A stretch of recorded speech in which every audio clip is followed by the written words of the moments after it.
artinya mendalam sebenarnya, in depth ya, mendalam. Ya. Discourse, nah nanti ini discourse ini termasuk key notion ya, notion itu konsep yang kunci ya, penting. Jadi kita perdalam itu apa discourse, apa bedanya dengan teks. Nah ini dua notion ini harus dibaca berulang-ulang ya. Dari kemarin pernah mendapat kuliah SFL, nah itu sebenarnya mirip itu. Jadi ini lanjutannya. Kemudian kata analisis artinya menganalisa ya, mendalami gitu, menginvestigasi gitu. Kemudian yang didalaminya di bidang pendidikan. Dalam hal ini tentunya nanti di bidang pendidikan bahasa Inggris, khususnya di teks-teks yang nanti akan diajarkan oleh calon guru ya kepada siswanya. Biasanya disebut dengan genre atau text types yang ada 5 itu ya, ada naratif, explanation, instructing seperti itu, ada 5 itu ya, argumentating. Nah itu tag-tag itu nanti yang akan kita pelajari ya di samping tag lines ya. Jadi ini dari namanya dulu ya, jadi satu persatu kita bedah. Kemudian apa sih discourse analysis? Jadi ini sampai dokter juga nggak akan cukup waktunya, sampai S3, sampai profesor juga nggak akan cukup. Karena banyak, nanti kita batasi. Jadi discourse analysis ini yang di tengah, ini sebagai induknya, nanti macam-macam, misalnya ada percakapan, mau guru murid misalnya, mau presiden dengan menteri, mau presiden dengan rakyat gitu. Mau misalnya yang ada kasus itu Ahok ya, dianalisis nih percakapannya. Ini conversation analysis. Kemudian CDA sendiri ya yang tadi itu. Kemudian gambar, video ini bisa dianalisis ya. Disebut multimodal. Multi itu banyak, modal itu channel ya. Channel itu artinya media sebenarnya. Jadi ada suaranya, ada gambarnya, ada teksnya. Jadi disebut multimodal ya. Seperti video itu masuknya ke multimodal text. Kalau dianalisis namanya multimodal discourse analysis. Kemudian orang sedang berbicara, nah ini namanya ethnography of speaking. Ini dianalisis juga bisa. Nah untuk mahasiswa PBI ya, pendidikan bahasa Inggris ini genre analysis. Jadi nanti kita banyak di sini, banyak di genre analysis. Pragmatik itu hampir mirip dengan discourse analysis sih. Jadi meneliti bagaimana orang menggunakan bahasa gitu. Misalnya percakapan ya, kemudian komunikasi, kemudian pidato presiden, gitu. Pidato misalnya presiden Amerika, presiden perdana menteri Inggris, gitu. Itu bisa dianalisa dengan discourse analisis. Jadi ini mata kuliah yang menarik nih. Terus yang penting nanti di semester 7 mahasiswa bikin skripsi. Nah, jadi mudah. Tidak sulit lagi karena nanti pasti data. Nah, data itu berupa teks. Interview kan teks juga akhirnya. Interview kan conversation masuknya. Nanti dianalisis oleh kita. Kemudian apa? Reflective journal kan itu cerita curhat, nah itu dianalisis juga. Jadi enak nih, sudah punya modalnya gitu mahasiswa ya. Kemudian mahasiswa Latansa itu beruntung ini karena di perguruan tinggi lain ini nggak ada nih mata kuliah ini ya. Ini betul-betul beruntung ya walaupun Anda di Banten ya. Kalah nih orang Bandung kalah nih. Di UPI misalnya nggak ada nih mata kuliah ini. Ya. Di universitas besar itu biasanya di S2, S3. Jadi alhamdulillah ya ke Kaprodinya bagus ya, visioner ya. Jadi menyiapkan mata kuliah yang berpengaruh terhadap membuat wawasan kita menjadi berkembang, menjadi lebih cerdas ya, dalam memaknai teks. Jadi intinya gampangnya begini discourse analysis. Kalau ada pesan si pengirim gitu ya, misalnya di dalam otaknya itu tree, ya, pohon. Nah kita sebagai yang menerima pesan itu harus pohon gitu, jangan sampai menjadi misalnya menjadi yang lain, jadi gunung atau sungai. Nah itu berarti istilahnya komunikasi terganggu ya atau misunderstanding. Jadi kalau dianalisis itu harus mirip. Padahal kita tidak ketemu dengan orangnya kalau di diskursin karena kan tulisan. Pembicaraan juga kan presidennya di mana, kita di mana kan. Tetapi dengan ilmu ini kita bisa persis ya, sepersis mungkin lah, kalaupun meleset sedikit. Jadi intinya itu discourse analisis itu. Bagaimana kita bisa menganalisis pesan-pesan, discourse, teks-teks, sehingga persis apa yang di pikiran pembuat pesan ini sama dengan yang kita terima. Gitu. Namanya codifying. Codifying itu membuat pesan, ya. Kemudian decodifying itu membongkar pesan atau memaknai, atau istilahnya di SFL itu apa? Sense making atau making meaning atau meaning making, ya, boleh ya, dibolak-balik boleh. Itu ya, intinya itu. Jadi bagaimana ada teks itu kan macam-macam ya. Tadi ada speaking, ada spoken, ada written, ada visual gitu ya. Itu bisa dimaknai persis sesuai dengan yang disampaikan oleh pemilik pesan tersebut.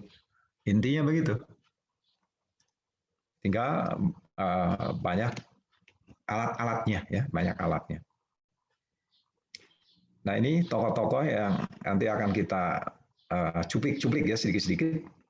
Pertama, Van Dix, ini dia pakar socio-cognitive approach. Jadi walaupun CDA, tapi beda-beda ini pendekatannya, dia mempunyai kepakaran masing-masing.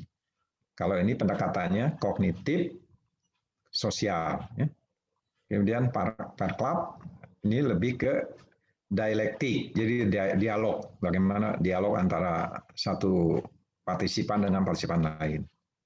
Kemudian Wodak, jadi Wodak itu nyata email ya. Dia ke historical discourse, jadi ke sejarahnya. Yang akan banyak kita ini hampir 90% ini yang ini. Nah, ini. Apa nih? Michael Halliday. Jadi ini yang akan kita banyak gunakan ya. Dia penemu dari SFL ya. Kemarin kan sudah kuliah tuh. Nah, ini pakarnya Michael Halliday ya, meninggal 2-3 tahun yang lalu. Di usia 95 ya. Masih menulis ya di usia segitu. Kemudian nanti pekerjaan mahasiswa di mata kuliah ini, nanti ada teks, ada discourse practice, ada socio-cultural practice. Jadi ini maksudnya praktek-praktek di masyarakat, ya. Termasuk pidato menteri, presiden, percakapan antara tokoh. Nah ini namanya socio-cultural practice. Discourse practice ya bisa nanti teks yang berhubungan dengan pembelajaran bahasa Inggris, ya. Teks yang ditulis oleh misalnya Michael Halliday, itu namanya discourse practice. Kemudian nanti dideskripsikan, ditafsirkan, dijelaskan panjang lebar. Gitu. Jadi pekerjaannya itu masih saya itu ya di mata kuliah itu. Jadi modal kita itu teks, tapi teks itu kan macam-macam. Nanti ada yang berupa lisan ya, percakapan misalnya, interview itu kan lisan ya. Tetap saja apapun nanti kalau sudah ditulis jadi teks tulis ya, tapi asalnya mungkin dari interview, ya, dari percakapan, ya, dari reflective journal. Kalau reflective journal kan itu tulisan memang ya. Nanti dideskripsikan, diinterpretasi itu ditafsirkan, kemudian dijelaskan sehingga menjadi paham si pembaca. Gitu, ya. Nah ini pekerjaan kita nanti seperti itu ya, discourse analysis. Nah, contoh misalnya, langsung praktek ya, walaupun belum dijelaskan tentang tugasnya apa, ini latihan dulu. Roy Hunt in Banten work, nah, misalnya. Silakan dicatat dulu ya. Roy Hunt in Banten work. Ini belum punya ilmu ya, kita seadanya aja dulu, coba. Bagaimana menganalisis klausa ini nih? Roy Hunt in Banten work, misalnya.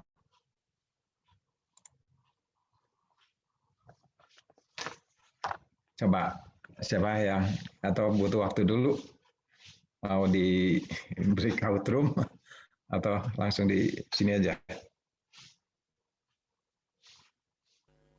Ini dianalisisnya maksudnya gimana ya, Pak ya? Maaf. Bebas, apapun yang nampak di klausa tadi itu diutarakan. Kan tadi hanya description, interpretation, explanation, gitu. Tiga pekerjaannya itu aja. Description, kalau description kulitnya. Kalau interpretation dengan penafsiran ditambah ilmu-ilmu yang kita sudah punya di otak kita. Kalau explanation dijelaskan panjang lebar gitu, itu bedanya. Kalau description yang nampak saja dijelaskan, nah itu namanya description. Tapi kalau ada interpretation, nah sudah ada subjektivitas kita sebagai penganalisis ya. Roy Hunt in Banten work, nah misalnya itu kecil-kecilannya seperti itu dulu itu. Bagaimana kita menganalisis itu, anggap aja klausa ya, simple klausa itu ya, atau simple sentence itu. Roy Hunt in Banten work, nah gitu.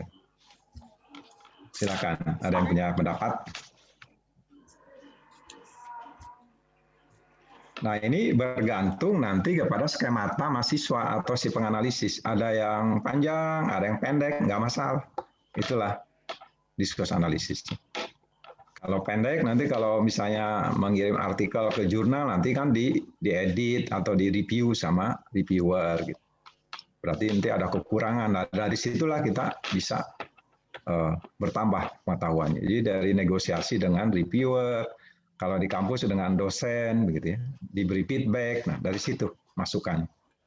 Yang tadinya tidak kepikiran, jadi kepikiran ya, akibat ada masukan-masukan dari dosen, dari reviewer.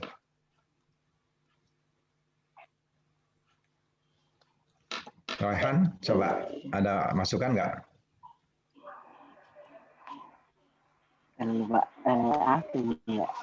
Ini kita menjabarkan, misalnya kalau secara deskripsi itu kita ngejabarinnya kan kulitnya doang, berarti cuman gambaran besar dari klausa ini aja gitu kan Pak ya maksudnya ya?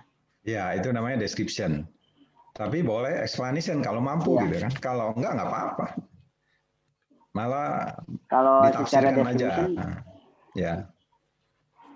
Oh, ditafsirkan aja kalau secara description kan, kalau secara description ini kan klausa ini ya memiliki makna ya bahwasannya si Roy Hunt itu bekerja di Banten gitu loh. Itu kalau secara description menurut saya. Ya. Roy Hunt bekerja di Banten. Tapi tadi ada yang aneh nggak di sini? Di sini ada yang aneh tidak? Ada sih, ada worknya di sini sebenarnya nggak menyatakan sebuah action sih menurut saya, karena kata work di sini kan bukan menggambarkan pekerjaan sebenarnya. Iya. Menggambarkan apa ini? Mungkin Roy, maaf, mau motong sebentar, Pak. Ya, silakan. Mungkin kalau misalkan Royhan melihat dari sudut pandang itu, dan saya juga melihat dari struktur kalimatnya ini, mungkin maksudnya lebih ke sebuah pernyataan kali ya Pak ya. Pernyataan ini tuh ya. Wah, kalimat pernyataan gitu. Jadi work di sini itu bukan sebuah kata kerja atau apa gitu. Ini hanya sebuah pernyataan bahwa Royhan itu bekerja.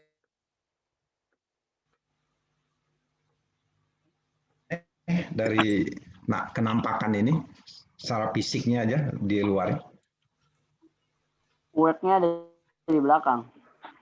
Worknya ada di belakang. Nah itu jadi bahan kita itu. Jadi bahan kita.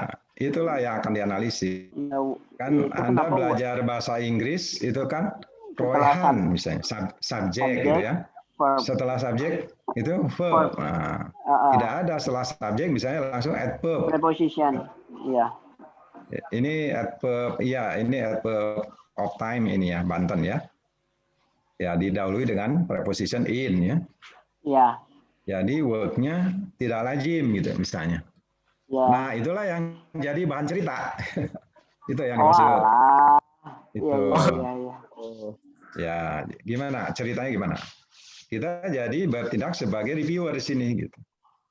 Walaupun kecil-kecilan Berarti masih kalau secara satu. Hmm. kalau secara structure ya berarti ya worknya itu emang nggak lazim, harusnya setelah subjek. Dan Nah, itu cerita coba kalau Royan, emang coba itu, cerita coba. oh diceritain gitu Pak. Iya, kan dianalisis nih. Jadi kita menganalisis itu bercerita. Oh, Tapi nanti ditulis. Nah, sekarang oh, lisan dulu coba. Lisan dulu gimana? pakai apa namanya? Pakai bahasa Indonesia dulu atau gimana Pak? Boleh bebas. Kalau mau Ya Indonesia lebih dulu aja Pak. leluasa, Jadi Indonesia dulu, ya. ya Indonesia dulu. Kalau di klausa ini ya terdapat ketidaklaziman di kata work karena Ya. karena work seharusnya Ya. verb itu terletak setelah subjek karena di sini subjeknya Ya. Royhan dan tidak boleh Ya. setelah subjek langsung preposition beserta Ya. adverb of time-nya tadi itu ya. Ya, betul. Lalu ketika apabila word-nya itu sudah sudah pindah ke depan subjek, itu pun harus dinamakan s karena ini bentuk dari simple present tense ya Pak ya. Benar nggak Pak? Iya, betul. Jadinya dan Royhan ini kan ininya kalau apa sih namanya? Pronounnya itu ininya ke he, jadinya Ya, perlu betul. ditambahkan s. Jadi Royhan Ya. works in Banten. Nah, itu kalimat lazimnya seperti itu. Betul. Nah, itu sudah analisis itu. Nanti pekerjaan seperti itu. Yang di analisisnya tadi baru klausa. Nah, nanti lebih besar lagi, lebih panjang lagi, tapi nanti discuss gitu ya. Kira-kira udah ada gambaran ya? Ya. Kita mulai dari yang kecil dulu aja yang tadi Ya, Pak, close ada, gitu ya. Ada gambaran, oke. Ya. Nah, ini contoh nih, nanti cerita Royhan nih kalau dituangkan misalnya ya, dituangkan untuk menggambarkan aja tadi.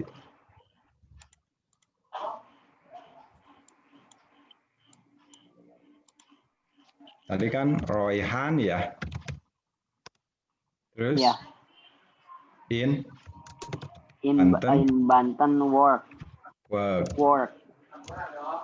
Analisisnya ya.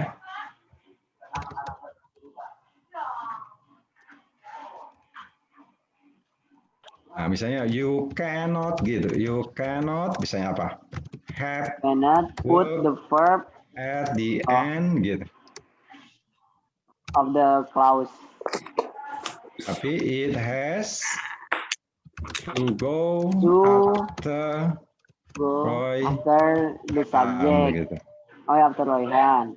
Ya, terus begitu. And you need dari kata Royhan itu. Heading S. S. In front of. On the word. And work. The end of the word. Work. Nah ini penganalisis awam ini, baru penganalisis awam. Ini sudah bagus segini, ya. Artinya dia belum paham grammar. Nah, nanti yang sudah paham grammar lebih hebat lagi gitu. Analisis paham grammar, ya. Paham grammar. Gimana? You cannot put gitu. Nah, yang paham grammar ininya di ini dulu. Nah, ini ya, subjek. Jadi dikasih coding dulu, dikasih coding. Ini nah, inilah coding nanti. Jadi istilah coding itu seperti ini, dikasih kode. Royhan subjek, ini kode. In Banten ini adalah preposition. Ini adverb of time gitu ya, adverb time. Ya. Nah ini sudah menyatu kan kalau nama tempat itu kan in. Oh ya. Nah baru cerita di sini analisis karena sudah di coding. Ini namanya coding ya. Di coding ini seperti ini, kecil-kecilan dulu dari tentang subjek. Kelas kata dulu kan, nanti ada verb, ada adjective gitu. Jadi kalau ini if this is a sentence, the verb, nah gitu ya, should come directly, come up After the subject. After the subject. Nah, gitu. Nah, ini sudah ilmiah ini. Ah, And because the subject ya of the subject verb was is the, nah kan ini rohean ini sama dengan he. Nah, ini akan ada namanya Ya. di grammar ini. Apa nih namanya? Personal pronoun apa sih? Third Pronoun apa ya? The Sin, person. Singular. Singular. Person. gitu. Maka the form of the verb Of the verb. agree form. with the Ending as. subject and With have an s in the have end. in the end of the verb. In the end. Of the word work. In the end. Ya. Nah, sudah tuh. Pak, maaf, kalau yang in Banten itu masuknya ke adverb of place, ya Pak ya? Ya, Bukan. adverb of place. Place, ya betul. Tempatnya. Ya, sorry. Oh. Gitu. Kalau saya ngiranya itu preposition of place. Ya, ini prepositionnya yang in. Ini kalau satu-satu ini Oke, Pak. preposition. Bantennya ini place. Kalau digabung jadi adverb of place gitu Pak ya? Ya, adverb of place. Adverb itu macam-macam, ada adverb of place, adverb of time, adverb of manner, adverb of tools, adverb of purpose, ada 7 itu ya. Termasuk di bahasa Indonesia sama ada 7 keterangan ya untuk melengkapi misalnya kata kerja. Ini ya, kecil-kecilan seperti ini, contoh kecil. Jadi pekerjaannya begini, jadi sekecil ini nih bisa dianalisis ya. Walaupun kita pengetahuannya baru ini he, ini pronoun. Ini sebagai function subjek. Ini kelas kata, ini kelas kata, ini apa waktu ya. Tempat. Ini kelas kata verb sebagai verb gitu. Nah, itu contoh ya. Seperti itu. Sepenting itu ya diskus analisis. Nah, nanti kalau bayangkan kalau mahasiswa nggak ada mata kuliah ini, nanti bikin skripsi, mengumpulkan data, nanti stagnan itu. 3 bulan, melamun aja, bingung dengan data. Tapi dengan ada yang mata kuliah ini, Anda sudah tidak bingung, lari lagi, langsung lari. Oke, seperti itu ya. Lagi. Nah, ini di pembelajaran bahasa Inggris itu ada metode tahun 70-an namanya audio lingual method. Audio lingual method. Caranya itu di drill aja si siswanya. Pokoknya dia imitasi aja, mengikuti guru. Misalnya gurunya, T itu teacher. I study in the morning. Coba Rehan sebagai murid gimana? Atau Hilda tuh, Hilda. Sebagai murid gimana? Imitasi aja. Hilda, coba Hilda. I study in the morning. Oh, Hilda, coba. Ya.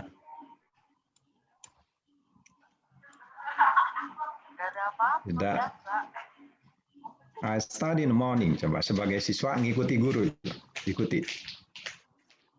I study in the morning. Siti, coba Siti. Ikuti. Ini Siti teacher itu siapa, Pak, ya? gurunya. Ya, Siti Febrianti coba. I study in the morning. Ya, gitu I ya. study in the morning. Ya, good. Ya. Terus gurunya lagi. I study in the afternoon. Ya. I study in the afternoon. Ya, good. Dan seterusnya ya, pokoknya ngikuti guru aja. Gitu. I work in the morning. Wawa coba. Wawa. I work in the morning.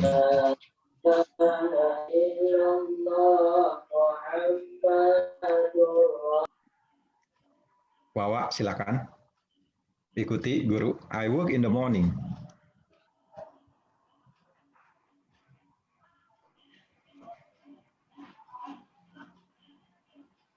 Mia, ikuti aja. I work in the morning. I work in the morning. Ya, good. Nah, sampai sini ini bisa jadi apa? Jadi analisis ini. Coba Sahrul coba dianalisis nih apa yang terjadi di dalam proses dalam kelas ini.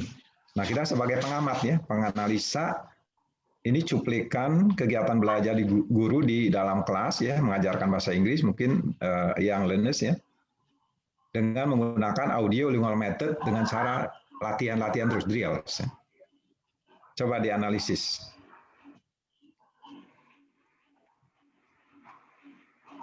Bagaimana menganalisisnya?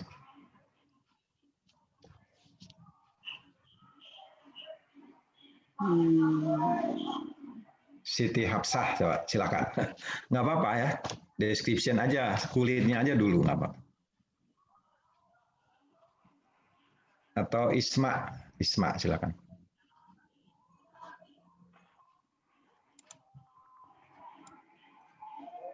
Ini Daul, Hasanah, coba belajar. Komentar. Ini pembelajaran di dalam kelas seperti ini nih. Guru mengucapkan satu kalimat, I study in the morning. Muridnya ngikuti aja, I study in the morning. Guru lagi, I study in the afternoon. I study in the afternoon. Ya. I work in the morning. I work in the morning. Apa yang terjadi di sini? Sebagai penganalisis. Ini kan discourse ya. Discourse juga ini. Percakapan, conversation kan ini. Gimana? Ini Daul tentang data ini ya, conversation between teacher and student, ya. Atau interaction ya between student and teacher. Oke, Lisda, coba Lisda. Dari yang mudah-mudah dulu ya, nanti semakin sulit supaya terbiasa. Lisda, silakan komen aja, bebas ya. Interaction-nya atau gimana? Boleh, bebas kan? Boleh deskripsi, boleh interpretasi, boleh eksplanasi. Itu pekerjaan penganalisis begitu. Apa ya? Apa aja yang ada di pikiran kita diucapkan itu nggak masalah.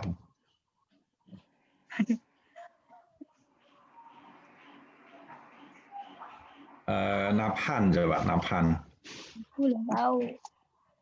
Ya, nggak apa-apa. Amila. Sambil ngabsen ya. Amila.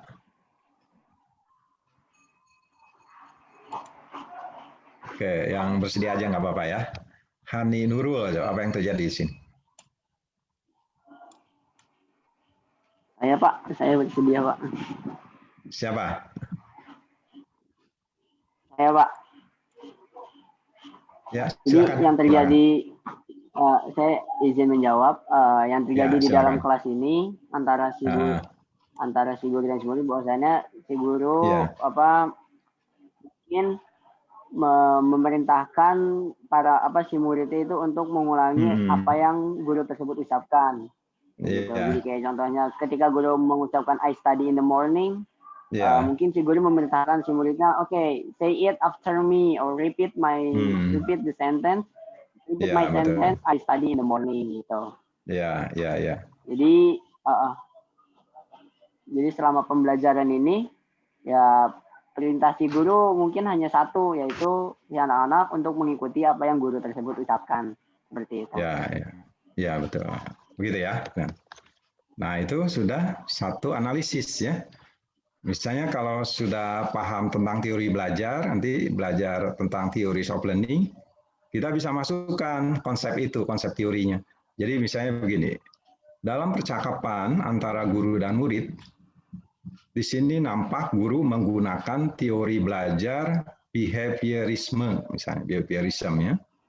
Karena di sini guru hanya melihat perilaku murid yang nampak saja, yaitu nampak itu menirukan. Misalnya I study in the morning, I study in the morning. Nah, itu adalah teori behaviorism.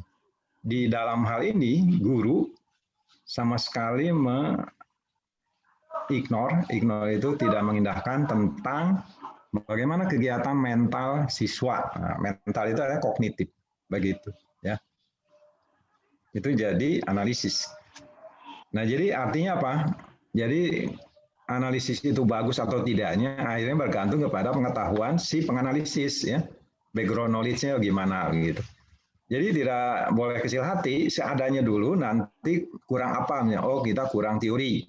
Kita nggak perkaya dengan teori-teori, jadi baca teori. Kurang konsep, baca konsep. Yang penting kita sudah paham cara menganalisis, memulai prasenya, memulai klausanya gimana gitu. Nanti dimulai dengan transisi misalnya. Namun demikian, nah yang seperti itu tuh harus ada kosakata di otak kita ya. Nevertheless, in one hand, in other hand, nah itu penting itu nanti. Thus, therefore misalnya seperti itu. Hence, nah itu nanti butuh itu ya frase-frase di dalam misalnya menyambungkan paragraf, menyambungkan kalimat itu beda. Jadi menyambungkan kalimat dengan menyambungkan paragraf itu beda penandanya ya. Nanti di sini nanti disebut discourse marker ya, penanda wacana. Discourse marker. Ya, itu contoh saja ya. Itu nanti kita gali lagi. Ini juga sama ya, nanti bisa dianalisis ini. Ini kan John is cold. Kata guru hungry. Nah, muridnya John is hungry. Kata gurunya in the class. John is in the class. John and Mary, muridnya John and Mary are in the class. Nanti dianalisa, sedang mengajarkan apa sebetulnya si guru ini. Padahal si guru tidak menjelaskan linguistiknya di sini. Hanya suruh menirukan siswanya. Dianalisa oleh kita. Begitu. Apa peran guru, apa peran murid, bagaimana interaksi di dalam kelas, siapa yang mendominasi. Nanti ke sana analisa itu. Ya. Nah, jadi nanti kita itu banyak bekerja dengan teks, ya. Teks. Kemudian bekerja dengan diskursive practices. Nah, ini artinya apa? Yang disebut dengan hasil, kemudian distribusi dan konsumsi teks. Ini kan pekerjaan belajar bahasa itu 3 ya. 1, memahami teks atau disebut dengan consuming. Kedua, memproduksi ya, producing teks. Ketiga kan mendistribusikan, memahami, membuat, mengamalkan. Distribusi itu amal jariah kan, kalau ilmunya bermanfaat, distribusi. Jadi namanya discursive practices. Kalau teks ya teks seperti tadi itu yang Royhan, Inbanten, Work, nah itu namanya teks. Kemudian kalau social practice yang tadi itu yang misalnya pidato presiden, ini power itu artinya kan kekuasaan. Misalnya presiden itu mempunyai power, menteri, perdana menteri, raja. Ini namanya power relation. Ideologis itu kan sebetulnya diskurs juga. Jadi teks itu ada ideologinya gitu. Jadi yang disebut ideologi itu nanti maksudnya apa gitu. Ada maksud apa nih? Nah, itu maksudnya ideologi di situ. Jadi ideologi itu bukan Pancasila saja. Jadi ideologi itu luas ya. Ekonomi itu misalnya dominasi dan sebagainya. Ini social practice ya. Jadi pekerjaannya begitu, berhadapan dengan teks, dengan praktis diskursi practices ya. Artinya teks-teks yang sudah ada di masyarakat ya, yang kita gunakan sehari-hari misalnya dalam kehidupan kita sehari-hari. Nah, jadi kalau ditanya what is discourse? Nah, ya sekaya ini. Ini discourse. Ini discourse ya. Ini apa? Discourse, ini discourse. Ini yang ada di masyarakat. Ini discourse. Ini discourse, ini discourse.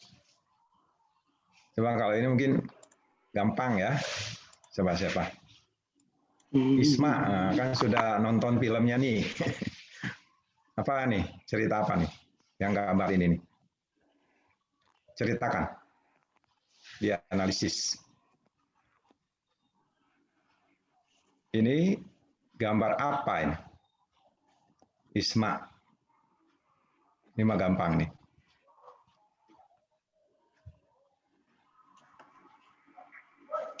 Silakan. Silakan.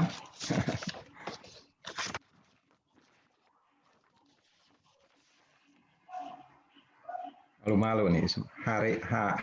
Hani Nurul, coba cerita ini.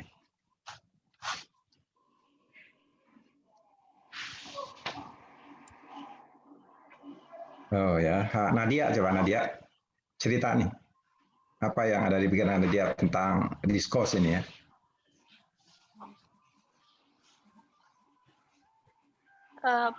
Pakai bahasa Indonesia boleh ya, Pak? Ya, silakan. Bahasa Indonesia aja dulu, nggak apa-apa.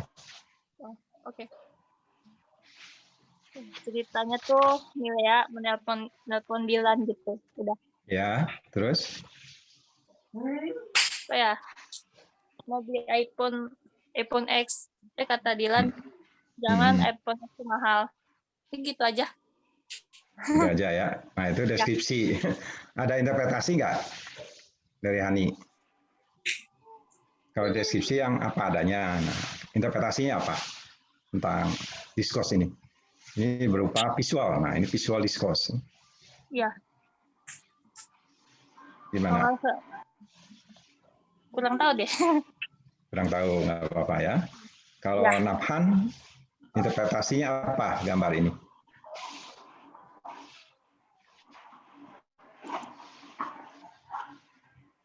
Tahu juga, Pak. Ya, Reni, interpretasinya ada nggak? Selain hanya yang nampak ya, di sini si Milea minta iPhone, si Dilanya kere nih, nggak sanggup ya, karena mahal.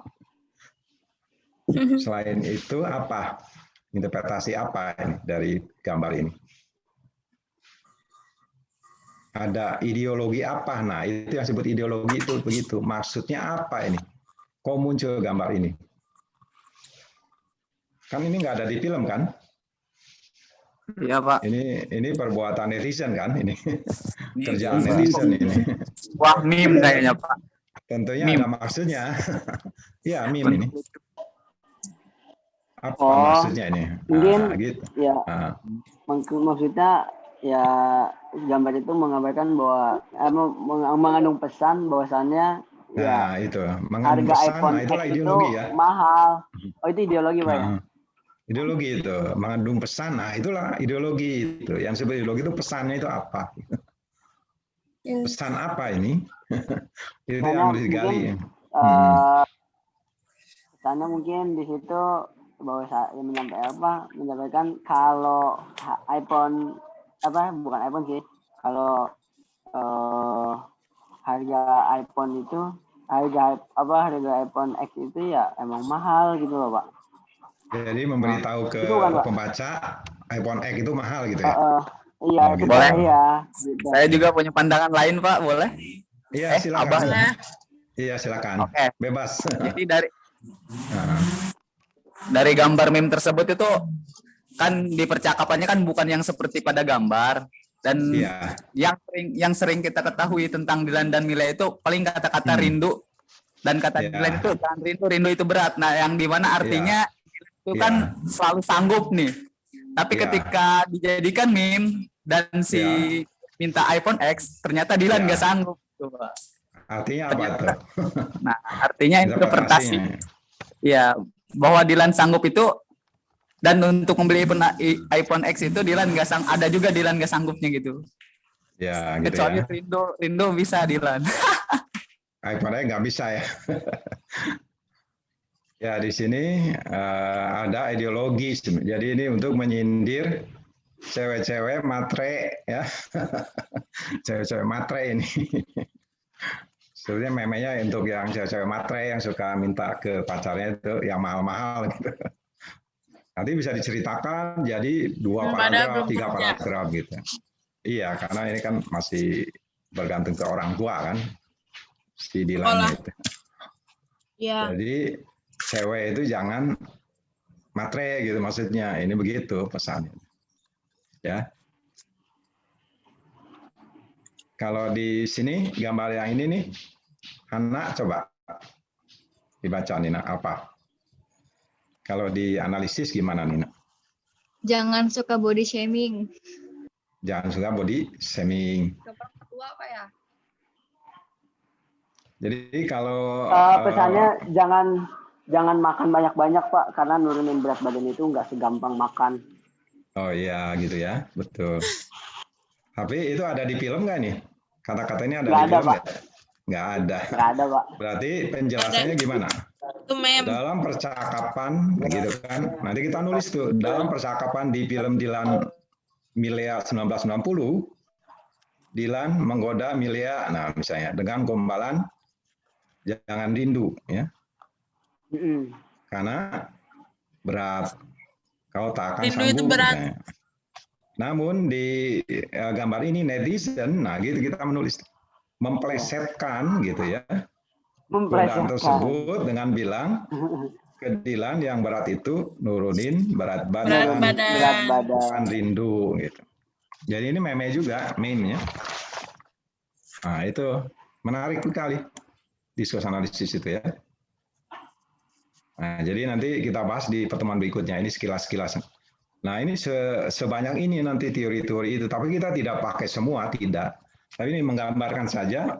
Makanya tadi Bapak bilang sampai profesor juga nggak akan cukup waktunya mempelajari diskus analisis itu. Saking banyaknya teori-teori yang dikuasai, nggak mungkin umur kita cukup. Jadi nanti kita dibatasi di sini, di functional systemic linguistik saja yang paling banyaknya. Jadi kita satu saja dari sekian kayaknya teori-teori yang untuk menganalisis teks gitu ya. Jadi nanti kita di sini nih, di ujung ini kecil aja, ya. Makanya walaupun nggak boleh sombong tuh begitu, karena walaupun kita menguasai ini, kita baru sebagian kecil dari seluruh keilmuan, belum keilmuan yang ada di jagat raya ini.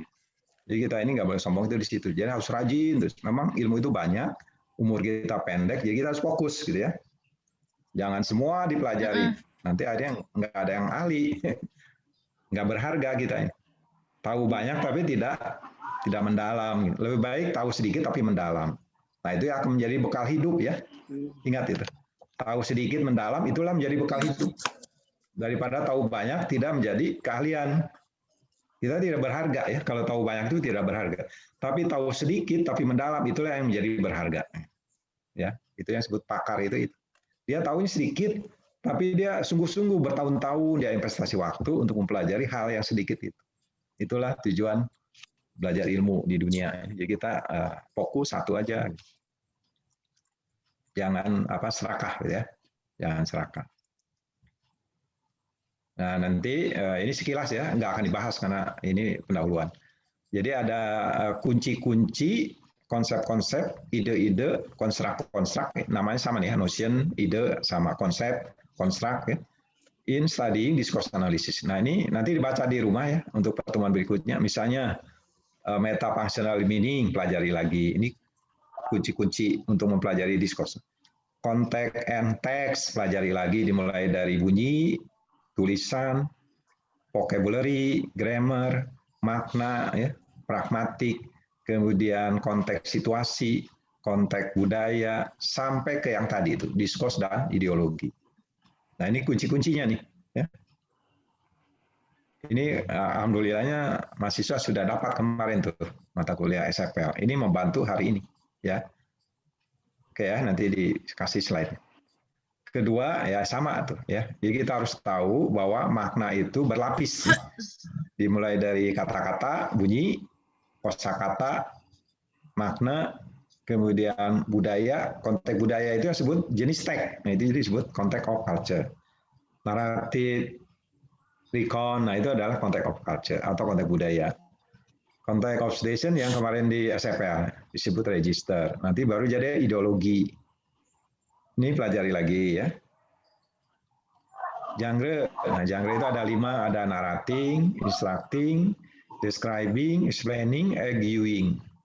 Nanti yang akan kita bahas ini, tag-nya 5. Kemudian bahasa itu ada tingkatan. Nah, ini belajar lagi kan, ada word, phrase, clause, text. Jadi kita tadi di tingkat clause. Nanti mungkin dari tingkat word, ya, word itu misalnya Royhan itu noun atau subjek. In Banten, nah itu sudah masuk phrase. Gitu.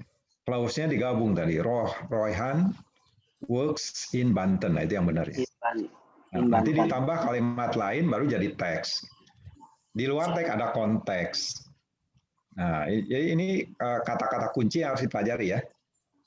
Kan sudah kuliah kemarin. Dibuka-buka lagi untuk pertemuan minggu depan. Nah, ini sama ya. Jadi bahasa itu ada tingkatan, ada dari huruf, kata, klausa, sentence sampai teks. Ada tulisan, ada gambar, ada bahasa tubuh. Kalimat juga ada yang sederhana, ada yang gabungan dari dua kalimat, ada yang kata sambungnya tidak menggunakan fun voice, ya, seperti itu. Kata juga ada noun, verb, adjective. Ini dasar-dasar untuk menganalisis discourse ya atau teks. Nah, ini yang SFL yang kemarin ada feel, tenor, mode. Feel itu additional, tenor itu interpersonal, mode itu tekstual ya. Nanti dibentuk kosakatanya seperti apa ya, ada transitivity. Ini kata kuncinya ya. Nah, ini sama ya. Jadi ada yang disebut leksikogramatik ya, ada yang disebut semantik, ada yang disebut fungsional gitu. Jadi jangan bingung nanti kalau ada kok kadang-kadang subjek, kadang-kadang noun. Memang beda kalau subjek itu fungsional gitu. Noun di leksikogramatik gitu. Kalau partisipan di SFL itu semantik gitu ya. Verb itu proses di SFL. Kalau di leksikonya verbal group. Di fungsionalnya finite predicator.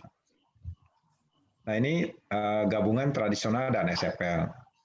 Nanti kita belajarnya dari tradisional dulu. Jadi jangan khawatir ya. Tidak langsung ke yang susah. Kita mulai dari yang tradisional, merangkak sedikit-sedikit langsung ke yang fungsional ya gitu. Nah, terus goals-nya. Jadi mata kuliah ini apa tujuannya? Jadi pertama tentunya mahasiswa ya memahami teori CDA ya, critical discourse analysis, konsepnya sampai menerapkannya ke dalam praktek. Nah, itu yang paling utama. Kedua, bisa menganalisis jenis teks ya, sampai menilainya isi dari teks tersebut. Kemudian mahasiswa bisa menulis paragraf tentang menganalisis bagaimana makna yang ada di dalam teks. Kemudian mahasiswa menulis puzzle. Nah, nanti istilah puzzle nanti Bu Hikmah, Bu Anti, Bu Nurul nanti bisa membantu menjelaskan. Puzzle itu intinya mah apa sih yang menjadi Anda tidak paham gitu di topik-topik yang dikuliahkan tiap pertemuan. Nah, itu ditulis jadi bentuk puzzle. Jadi ada puzzle per meeting ya, per pertemuan itu kelompok. Nanti puzzle akhir itu individu. Kemudian nanti menganalisis teks yaitu wajib ya. Dan terakhir nanti membuat project. Projectnya itu mempresentasikan presentasi poster dan menganalisis dengan satu teori namanya tematik. Nah, ini untuk bekal membuat skripsi. Jadi di akhir-akhir pertemuan ini 3-4 kali pertemuan khusus aja ini supaya Anda paham menganalisis dengan menggunakan teori ini, tematik analisis. Jadi nanti begitu membuat skripsi udah nggak repot lagi. Tidak seperti mahasiswa di perguruan tinggi lain repot itu. Kebingungan. Amin. Nah, nanti topik-topiknya ini nanti ya ada perkenalan dulu, kita perdalam teorinya, langsung praktek sedikit. Dari Pandik, Perklab, Podak, Holiday. Nanti kita belajar kembali ke tradisional. Seperti tadi yang verb, noun, dari awal aja, dari tradisional merangkak ke menuju ke fungsional. Nah, terakhir nanti tematik analisis. Proyeknya adalah nanti menganalisis wawancara. Jadi wawancara ini diberikan satu pertanyaan-pertanyaan, kemudian mahasiswa melaksanakan tanya jawab dengan guru. Ya. Nah, hasilnya dianalisis. Hasil dari wawancara itu menggunakan tematik analisis. Nanti diajarkan dulu kan di kuliah, nanti begitu dapat proyek ini sudah bisa menganalisis hasil wawancara dengan guru bahasa Inggris. Ya. Nah, ini penilaiannya. Jadi ini kehadiran 10 poin, ya.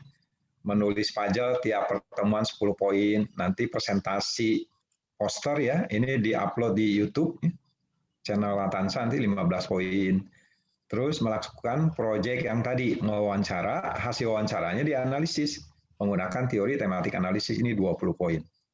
Nanti midterm-nya menganalisis teks juga 20 poin, finalnya menganalisis teks juga 25 poin begitu. Nanti dijumlahkan jadi skornya A, B, C, D ya, grade. Seperti itu. Nah, ini Buku-bukunya banyak sekali, tapi nanti yang butuh apa, nanti tinggal bicara. Terus ini kalau ada yang bingung tentang pajal, nah pajal seperti ini. Nanti misalnya pertemuan hari ini, masih ada yang bingung, tulis aja di sini. Why can I misalnya understand about this course, misalnya di sini. Ini contoh aja. Nanti maksudnya apa? Nah cerita aja 5-6 kalimat mahasiswa, dinaratifkan gitu ya. Baru nanti saya bisa tahu, oh maksud ini tuh ini. Nah ini namanya refining the pajal. Ya. Maksud ini tuh maksudnya sebenarnya ini. Itu namanya refining. Ya. Ini contoh pajalnya seperti ini ya. Contoh pertanyaannya. Nah ini contoh pertanyaannya seperti ini. Nah, misalnya, why don't I speak English after 9 years study? Ini contoh saja. Why I need so long time before I learn and use a new verb or verb. Gitu. Ya, itu kontrak perkuliahannya ya. Silakan ada tanya jawab. Bagaimana kira-kira menarik nggak nih? Saya mau izin bertanya, Pak. Itu Ya, untuk silakan, yang puzzle silakan. itu, Ya, kalau yang puzzle itu berarti kita membuat itu dikumpulkannya setelah perkuliahan ke Bapak atau ke siapa ya, Pak ya? ya nanti akan diatur apakah ke Edmodo nanti oleh Bu Hikmah ya, atau di WA Group. Ya, Oh, ya. akan diatur ya. Yang penting Tapi, isi puzzle isi puzzle itu adalah pertemuan yang membahas apa, ada yang tidak paham apa, nah itu jadi puzzle. Terus puzzle itu iya. diceritakan, diuraikan supaya kita lebih paham lagi apa maksudnya puzzle itu. Kan kadang-kadang beda persepsi ya. Nah, dengan naratif itu dinarasikan, semakin jelas maksud puzzle itu apa. Nanti dari puzzle itu diberi suatu kegiatan untuk mengatasi puzzle itu. Activities ya. Nah, activities-nya nanti bisa dari Bapak atau nanti mahasiswa sendiri. Nah, dari hasil puzzle aktivitas itu jadi poster nanti. Satu topik yang kecil tapi sampai tuntas itu dijadikan presentasi dalam bentuk poster, diupload di YouTube nanti. Gitu. Itu yang nilainya 20 poin di akhir nanti. Iya.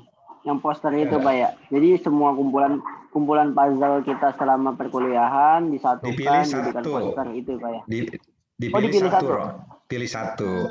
Yang menarik untuk bisa diketahui orang lain pengalaman kita bertemu dengan puzzle, kemudian kita berusaha mengatasi puzzle sampai puzzle itu menjadi paham, menjadi understanding. Yang tadinya puzzle jadi understanding. Nah itu kan berharga tuh untuk orang lain. Dipresentasikan oleh kita. Itu di akhir, itu tugas akhir. Oh, dipresentasi. Jadi sambil dijabarkan itu. Misalnya dalam puzzle ini, saya mau sharing terkait pembelajaran saya tentang topiknya ini, kayak gitu, Terus Pak ya. kegiatan saya ini. Iya. Setelah saya melakukan kegiatan ini, kemudian puzzle itu menjadi paham, menjadi understanding, bukan puzzle understanding. lagi. Ya, jadi Ya. understanding. Iya. Nanti baru conclusion-nya apa begitu. Nah, itu kan luar biasa itu. Mahasiswa bisa bercerita, dia punya puzzle, kemudian dia mencari kegiatan supaya puzzle di kelasnya untuk yang lain. Nah, itu bisa jadi artikel nanti. Mahasiswa bisa jadi topik skripsi, bisa. Ya. Seperti itu kira-kira. Ada lagi yang lain, silakan.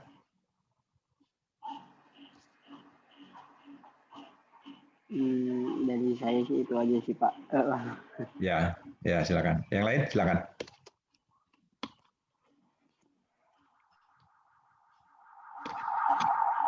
Jangan lupa tadi key notion, key konsep itu dicatat ya. Nanti slide-nya Bapak berikan. Itu dibaca dulu, nanti kan ketemunya minggu depan lagi. Gitu. Ketemunya minggu depan, artinya siap-siap dulu. Tapi Bapak akan mulai dari tradisional atau formal, dari dasar dulu ya. Tidak yang canggih, tidak nanti merangkak sedikit-sedikit. Ya. Sebab berat kalau langsung ke diskus berat. Iya, kalimat dulu. Percakapan paling 3 baris dulu seperti tadi. Tapi mendalam itu tuh, nggak main-main itu, walaupun 3 baris. Walaupun tadi Royhan misalnya works in Banten, itu berapa kalimat ya? Luar biasa itu. Bisa jadi satu artikel. Iya, itu baru 1 kalimat kan, apalagi 3 kalimat, 4 kalimat. Makanya wawancara itu bisa jadi Apalagi 2, kalau 3 udah teks ya, artikel. Pak ya. Iya, apalagi teks. Kalimat Iya. sekecil tadi aja itu, Iya, simpel aja. benar-benar. Ternyata luar biasa itu. Meme aja yang kita anggap ringan ternyata bisa dianalisis ya. Gambar-gambar si Dilan, Milea yang tadi itu. Iya. Seperti itu. Jadi diskurs itu apapun yang ada di masyarakat, hasil kreasi manusia, baik gambar, percakapan, ya, wawancara, gitu, apapun, ya tulisan, lisan, gambar, gitu. Itulah diskurs, ya. Di dalamnya ada maksud-maksud. Nah, itulah ideologi. Jadi ideologi itu maksud sebenarnya. Ya. Ada maksud apa nih di dalamnya, gitu. Ada Konteks apa yang apa ya? Konteks. Jadi ada Jadi kayak behind konteks the gitu, Pak ya. picture, behind the spoken text, behind, di belakang itu ada apa? Itu ideologi. Motif lah, ada motif apa nih? Bisa ekonomi, bisa politik, bisa sosial, bisa budaya, gitu. Macam-macam sesuai kebutuhan manusia. Bisa pertahanan, bisa keamanan. Kalau di pelajaran PPKN itu Ipolek, Sosbud, Hankam. Nah, itu ideologi. Ekonomi ditambah ya, ekonomi.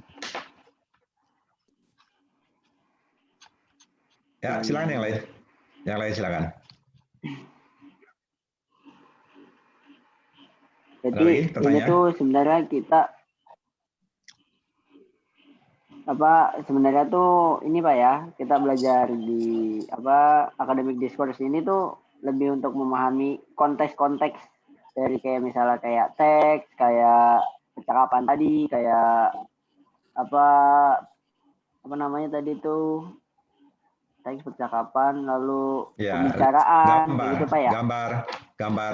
Iya, gambar, ya. Gambar. Ya, Emang visual. titik fokusnya tuh sebenarnya titik fokusnya lebih untuk supaya mempermudah kita memahami pesan-pesan yang tersirat di itu semua gitu Pak ya. Betul, iya. Kalau tersirat itu dengan interpretasi, Rehan. Kalau yang tersurat dengan deskripsi. Iya. Bergantung ke kitanya dengan apa yang nampak Pak ya. Yang nampak deskripsi.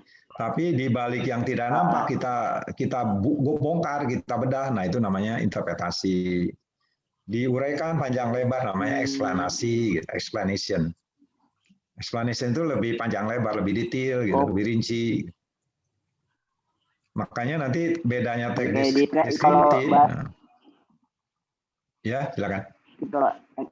Kalau eksplanasi itu ibaratnya kayak kita pretelin satu-satu lalu kita bahas ini tuh ini ke sini, ini tuh ke sini gitu Pak ya. Betul, ya.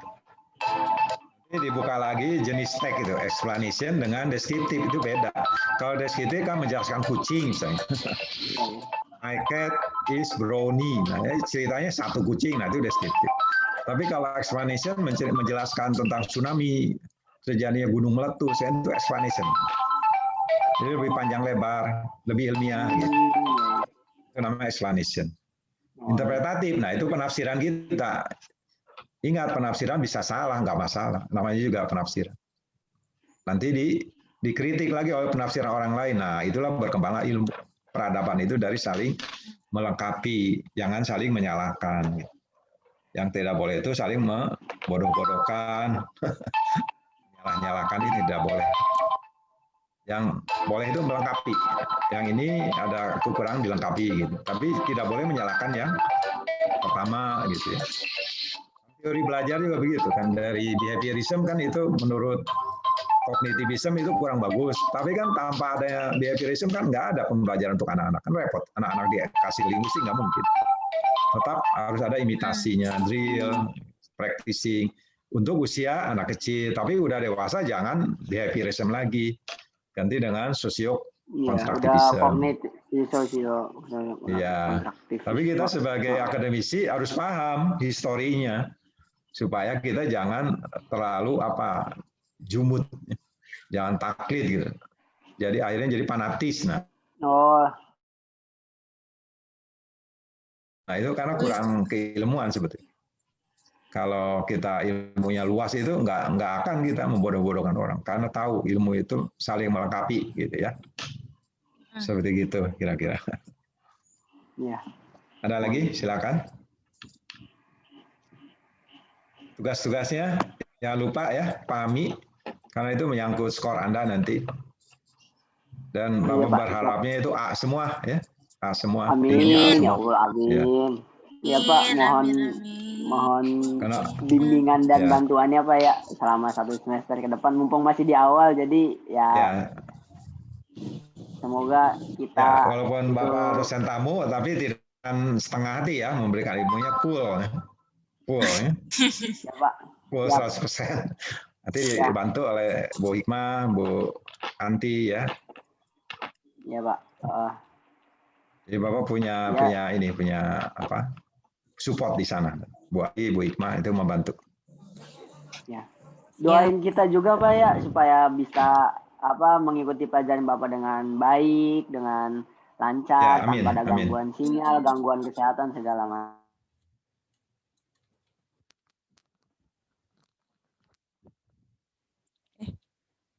Sebagai mahasiswa itu sendiri kayak gitu. Amin ya. Amin amin. Ya berdoa kepada pemilik ilmu ya. Kita ini doi. Doa terus setiap malam. Yang membuat cerdas itu bukan Bapak. Bapaknya memberi model, inspirasi. Nanti Allah akan memilih siapa yang akan dibuat cerdas, siapa yang akan lama dulu gitu. Tapi jangan putus asa. Kita harus membaca. Ya. Demikian dulu mungkin untuk pertemuan hari ini. Kalau tidak ada lagi pertanyaan, cukup sekian. Assalamualaikum warahmatullahi wabarakatuh. Waalaikumsalam warahmatullahi wabarakatuh. Terima kasih Bapak. Terima kasih. Ya, terima kasih kasih Bapak. Mbak Eli sudah menyampaikan materi-materi yang nanti akan kita pelajari selama 1 semester ini ya di mata kuliah CDA in Language Education. Oke. Banyak praktek nanti. Ya. Banyak praktek. Nanti mungkin setelah ini saya settingkan Edmodo-nya ya, nanti mahasiswa bisa join, nanti saya share kode kelasnya gitu. Karena kan tadi kalau nggak salah ada tugas-tugas ya tadi ya. Baik, Miss. Iya, siap. Tugas-tugas, nanti buku-buku.